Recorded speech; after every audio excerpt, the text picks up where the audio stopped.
आप ये जानते हैं कि सुप्रीम कोर्ट में कितने मामले पेंडिंग पड़े हैं? 49 शिक्षक भर्ती में 20,000 पदों पर घोटाला हुआ था, 1 साल से पेंडिंग पड़ा हुआ है।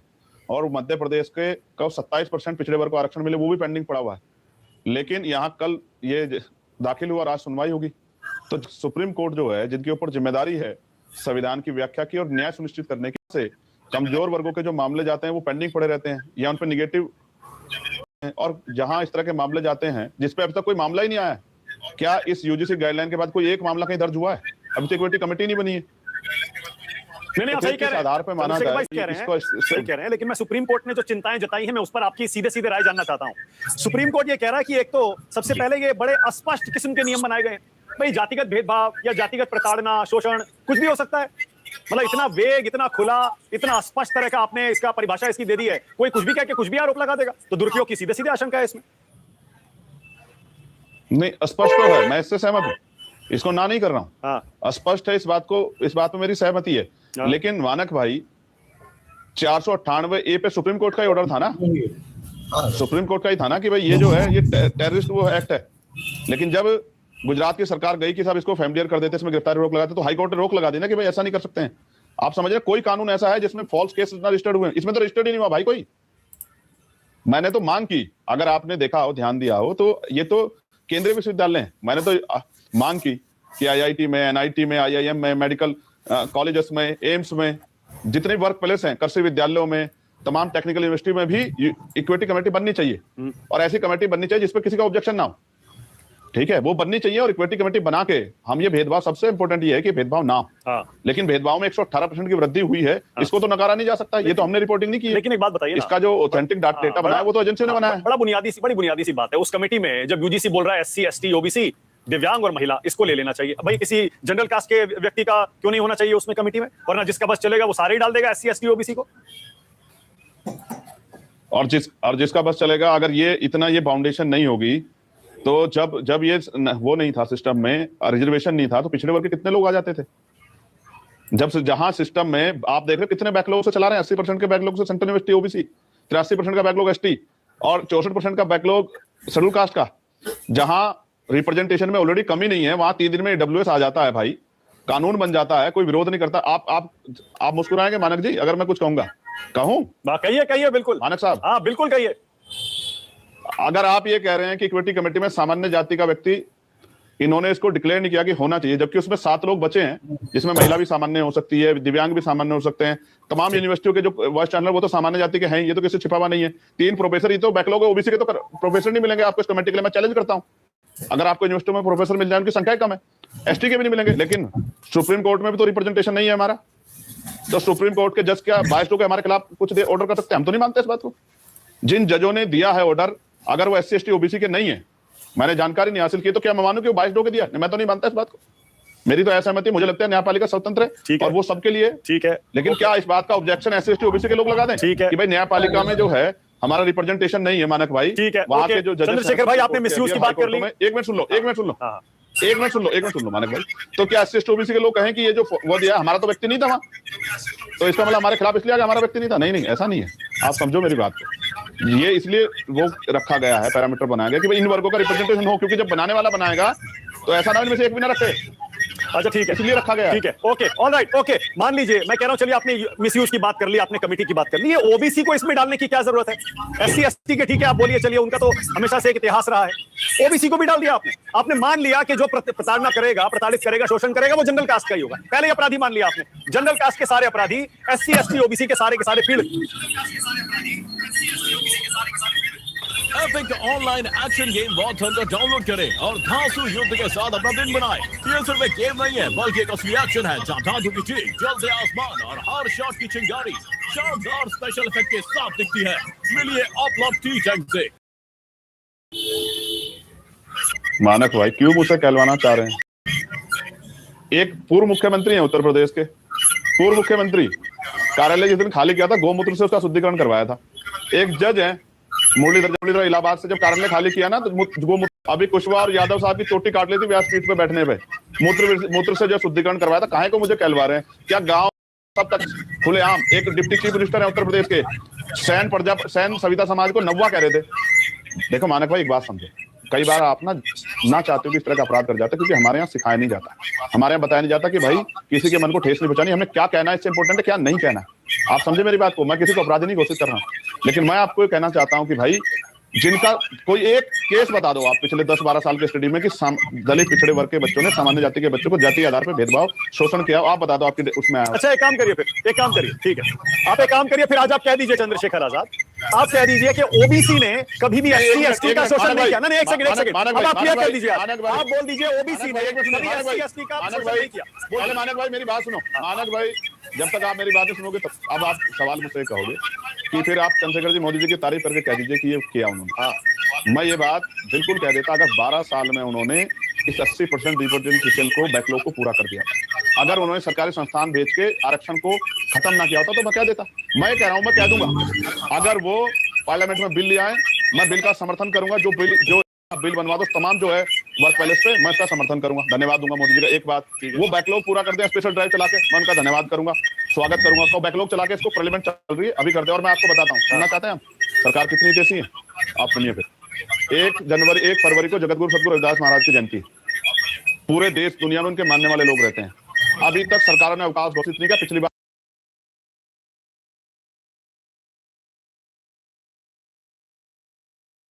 अधिकारी जाके पैर दबाते हैं, हेलीकॉप्टर से फूल बरसाए जाते हैं, उनके लिए लाइटिंग लगती है, व्यवस्था होती है, सफाई होती है। तो मैं पूछना चाहता हूं कहां से देसी सरकार हमारी अगर होती तो 25 करोड़ से ज्यादा आबादी मानने वाले, जहां खुद प्राइम मिनिस्टर जाएंगे, आप देख लेना, बनारस जाएंगे प्राइम मिनिस्टर और बड़े बड़े चीफ मिनिस्टर भी जाएंगे, अभी तक अवकाश घोषित नहीं किया। क्यों नहीं किया? अच्छा, क्योंकि हमारी धार्मिक जो है आस्था से किसी को कोई फर्क नहीं पड़ता। ठीक है, इसलिए कह रहा हूं आप बैकलॉग भरवाइए ना। अच्छा ठीक है, ओके चंद्रशेखर भाई, मैं फिर से पूछ रहा हूं, तो ये क्लियर कर दीजिए, आज कह दीजिए कि ओबीसी के जाति में जो लोग हैं उन्होंने कभी एससी एसटी वालों का शोषण नहीं किया, उनको प्रताड़ित नहीं किया, सिर्फ जनरल कास्ट ने किया है, बोल दीजिए। नहीं, बिल्कुल नहीं, इस बात को, गलत बात को मैं क्यों हाँ भर दूं?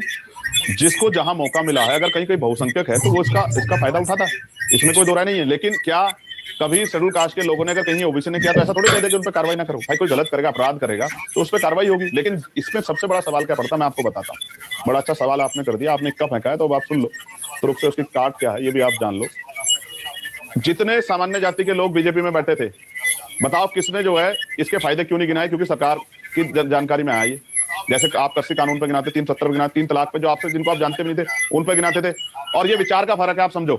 जो ऐसी पार्टियों में जो सामाजिक न्याय को मानने वाली, वहां का ब्राह्मण भी, वहां का राजपूत भी, वहां का भूमियार भी कह रहा है कानून ठीक है, और जो सामाजिक न्याय को नहीं मानते उनका तो एससी एसटी ओबीसी भी कह रहा है कि भाई ये गलत हो गया। आप मेरी बात को समझो, जो मैं आपको कह रहा हूँ, ये दलित पिछड़ों के हितैषी लोग है ही नहीं, और कभी दलित पिछड़ों का हित सोच नहीं सकते।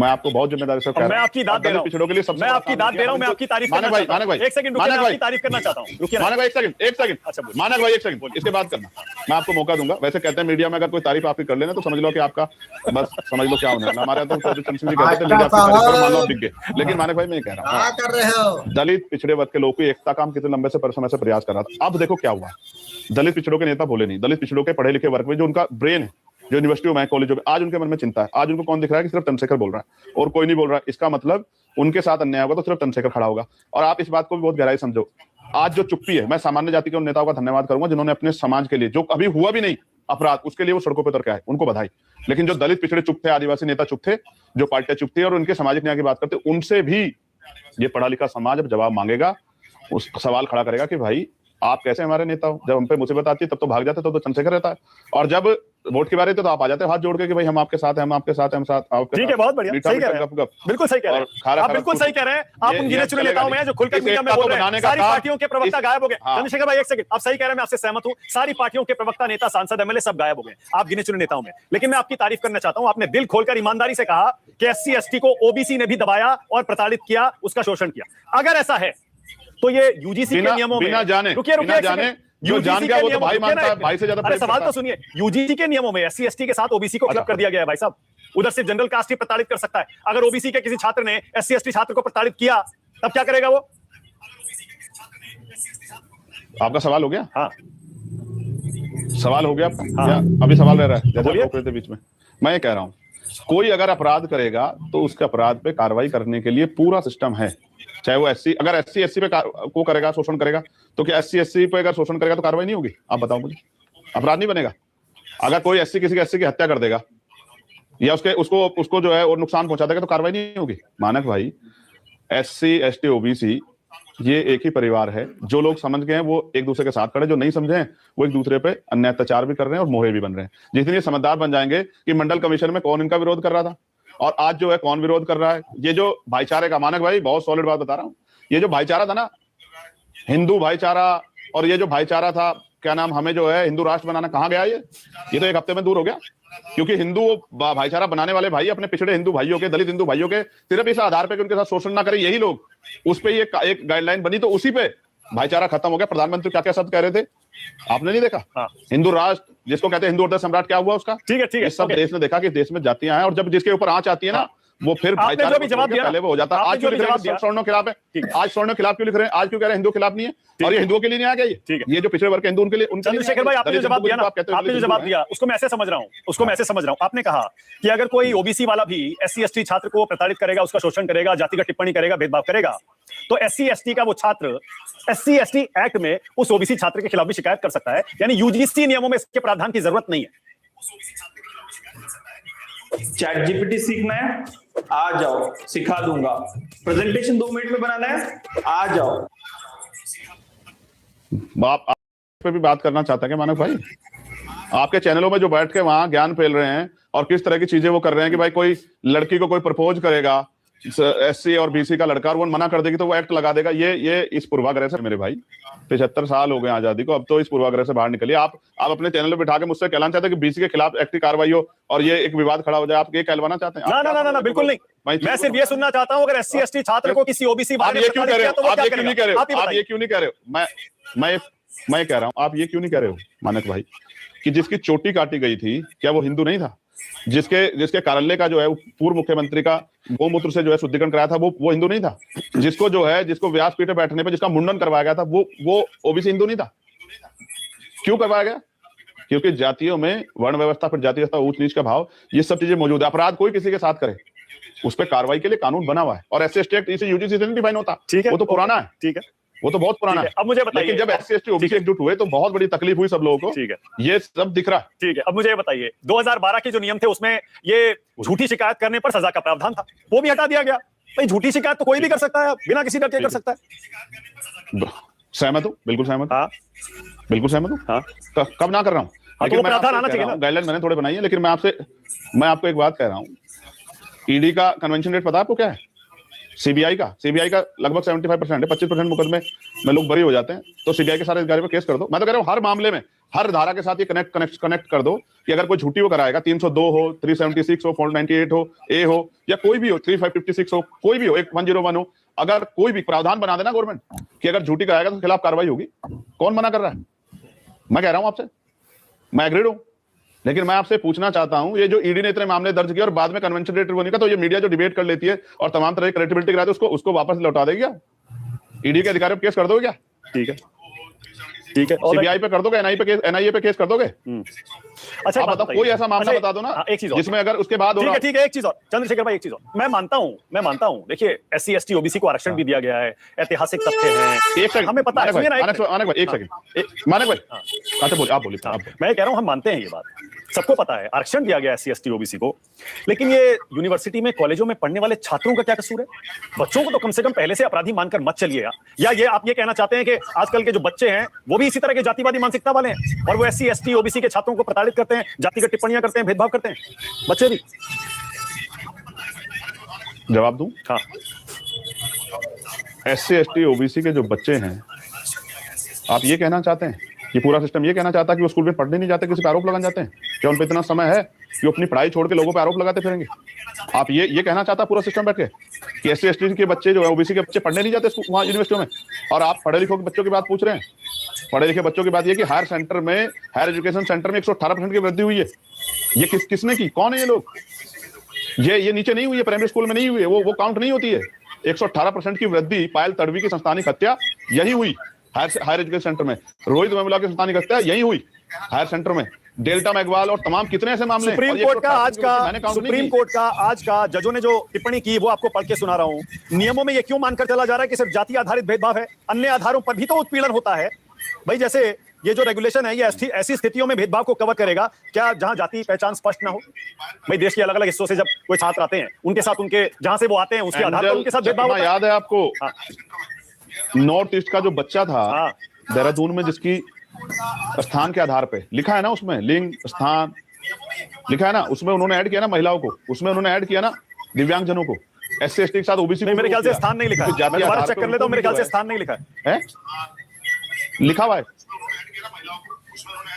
क्षेत्र लिखा हुआ है, आप पढ़ लो। अच्छा, मैं चेक कर लेता हूँ, मैं चेक कर लेता हूँ। लेकिन आप मानते हैं ना, लेकिन आप ये तो मानते हैं ना कि ये भी होना चाहिए। कोई बात नहीं हुई, एक मिनट, मैं क्या कह रहा हूँ मानक भाई, आप ये कहना चाहते हैं, यह पूरा सिस्टम ये कहना चाहता है कि SC ST के बच्चे बचिया, OBC के बच्चे बचिया वहां स्कूल में पढ़ने नहीं जाते, आरोप लगाने जाते हैं, उनको इतना समय है?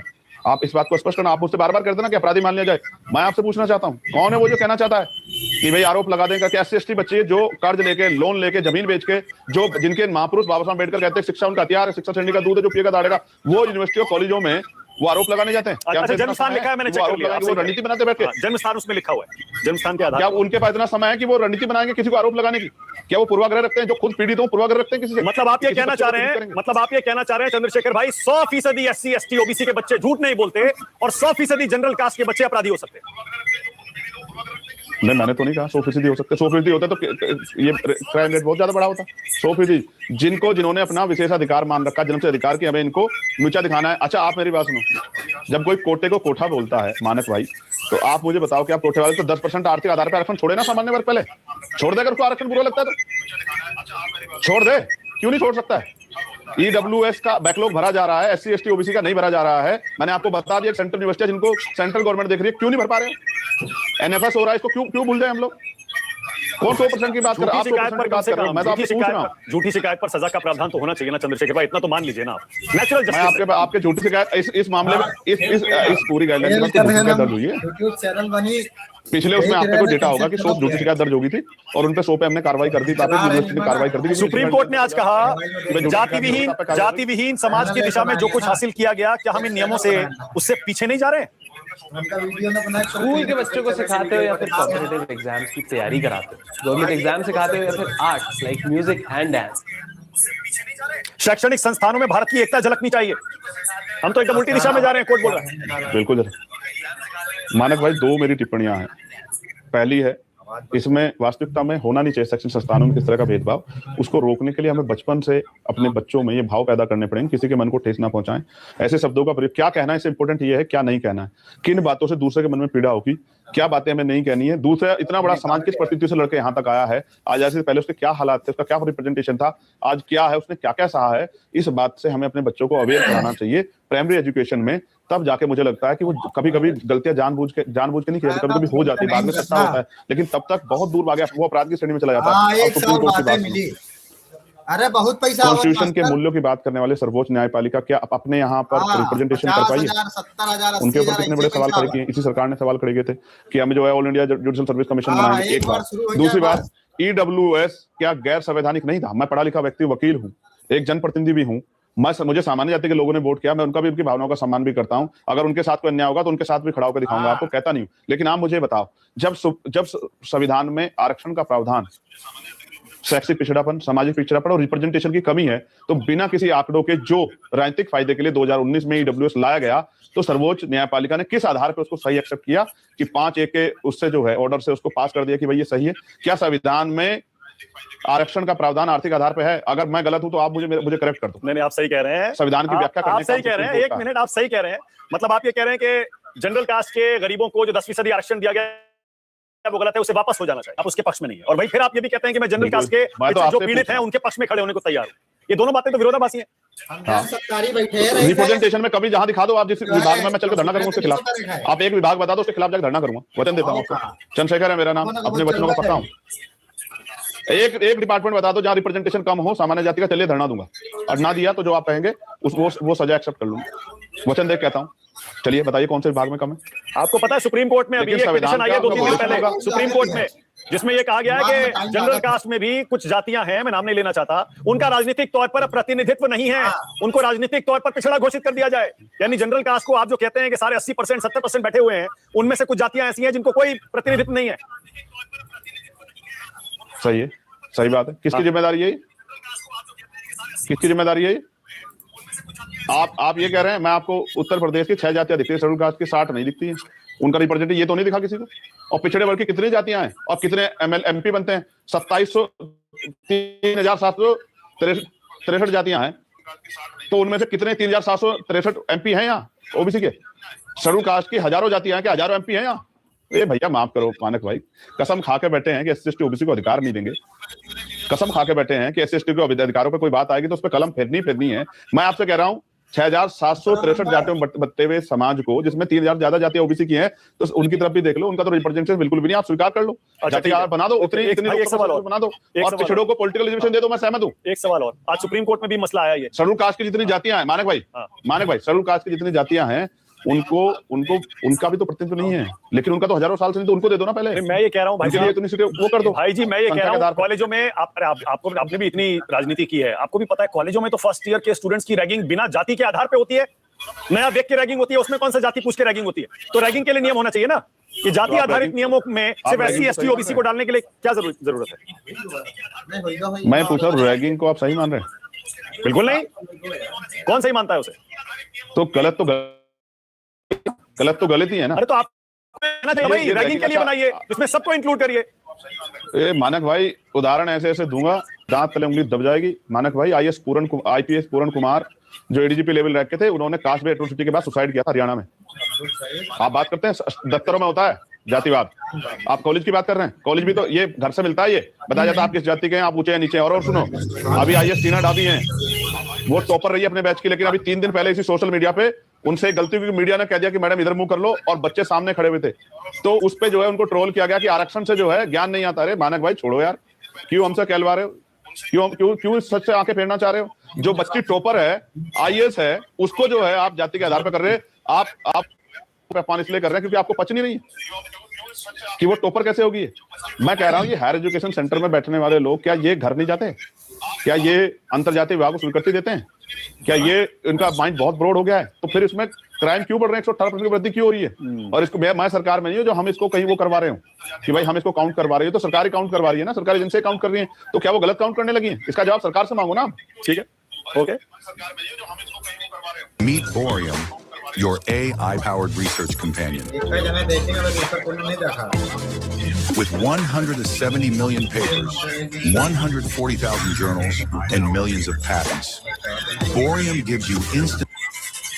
ऑलराइट मानक भाई, एक मिनट सुन लीजिए। मानक भाई, मेरा सवाल, सरकार अगर वास्तविकता में दलित पिछड़े वर्ग की हितैषी है, तो अब पार्लियामेंट का सेशन चल रहा है, स्पेशल ड्राइव लाके भर दे बैकलॉग। जितने सरकारी संस्थान हैं उनमें जहां जहां बैकलॉग कमी है, सामान्य जाति का बैकलॉग कम हो, भर दो उसको। मैं कह रहा हूं, बताओ कहां आंदोलन करना है अगर उनका प्रतिनिधित्व कम है। लेकिन इतने कम संख्या के साथ आप इंस्टीट्यूशन चला रहे हो, तो क्या बच्चे वहां पढ़ पाते होंगे? जहां टीचर 10 हैं और क्लासें यहाँ 20 हैं, तो कैसे जो है वहां अध्यापन का कार्य हो रहा होगा? इतने कम बैकलॉग के साथ जो है, इतने बड़े बैकलॉग के साथ आप कैसे अध्यापन कार्य करा पा रहे हैं? एजुकेशन तो प्रायोरिटी होनी चाहिए ना देश की, हेल्थ सेक्टर तो प्रायोरिटी होना चाहिए ना, न्यायपालिका तो प्रायोरिटी। कितने मामले पेंडिंग पड़े हैं भाई? मैं तो कह रहा नई जजों की नियुक्तियां कर दो, कौन रोक रहा है? मैं सुप्रीम कोर्ट का सम्मान करता हूं, मैं बिल्कुल स्पष्ट रूप से कह रहा हूं कि वहां भले ही एससी एसटी की संख्या कम हो, लेकिन वहां से फैसले वो न्याय सम्मति आएंगे। आप मेरी बात को समझें, ठीक है? भले ही हमारे एससी एसटी के इश्यू को कोई सामान्य जाति के जज सुन रहे हो, मगर हमें विश्वास है कि वो हमारे साथ न्याय करेंगे। अब सुनवाई जो है वो आ जाती है, सब देख रहे हैं, ठीक है, सब चल रहा है, कौन कितने मामले पेंडिंग पड़े और कितनों पे काम हो रहा है, कौन एक साल से 69 शिक्षक भर्ती के बच्चे सड़कों पे धक्के खा रहे हैं, और कितने लंबे समय से मध्य प्रदेश में 27% रिजर्वेशन नहीं मिला। इसमें 30 तारीख को आंदोलन है, देश देख रहा है। ठीक है, मैं आपकी फिर से तारीफ करना चाहता हूं। आपके साथ बात करने में चंद्रशेखर भाई हमेशा मजा आता है, आप मन से बात करते हैं, खुल के बात करते हैं, खरी खरी कहते हैं। बहुत बहुत धन्यवाद न्यूज़ 24 पर आने के लिए, एक बार फिर से हमसे बातचीत करने के लिए थैंक यू, और शुभकामनाएं संसद सत्र की। आपके लिए मंगल कामना, जय भीम, धन्यवाद। ये थे चंद्रशेखर आजाद। थोड़ा सा ब्रेक ले रहा हूँ, न्यूज़ 24 पर खबरें जारी है। एक दफा रोग दफा सबको पता, फिर तुझको नहीं क्यों है पता? एक दफा रोग दफा एक जगह। निष्पक्ष मतलब news 24। Unite, empower, achieve. Greater Valley School, shaping futures, building leaders, and lighting the way to a brighter tomorrow. Admissions open. क्या भाई जान अचानक दर्द उठ गया।